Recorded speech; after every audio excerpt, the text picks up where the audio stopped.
Hypergamy isn't just a Western problem, it's an international problem.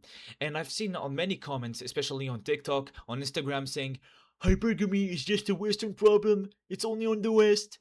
No, it's not only a Western problem. It's a problem that is international. Just because you live in India doesn't mean it doesn't exist. It exists, but in a different form. For example, let's say your name is Ahmed. You live with both of your parents in Egypt. You're 21 years old, you're still in college.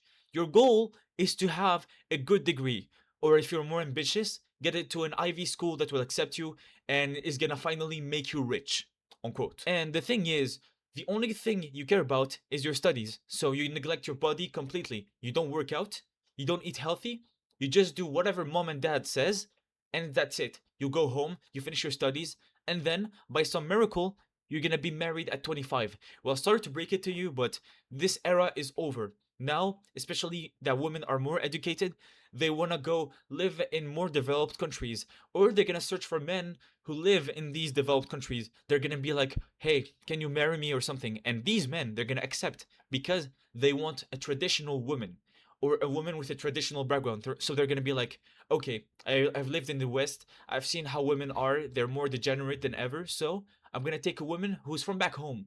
And you, Ahmed, you're gonna be left alone with no woman. Why? Because you did not improve your looks. The thing is, you have a huge advantage, okay? Especially if you live in a country where people think that if you improve your looks, you suddenly become gay. Okay, what's the advantage with that?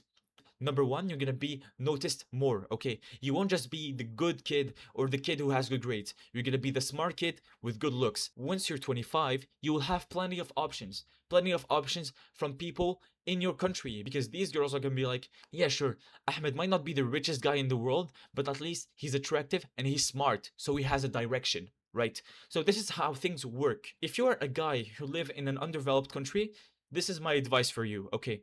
What you should do, okay, is beat the competition. So if in your country, for example, taking care of your looks or your appearance is seen as non-masculine or or simply, not normal, then you should do it despite the criticism, because over time you're going to get more attention and more opportunities, whether in business, with women, anything else in your life. So this is how hypergamy is more different in each country. But of course, this is a very simplified conclusion. What I could do is make a part 2 for this video and explain everything in much more details.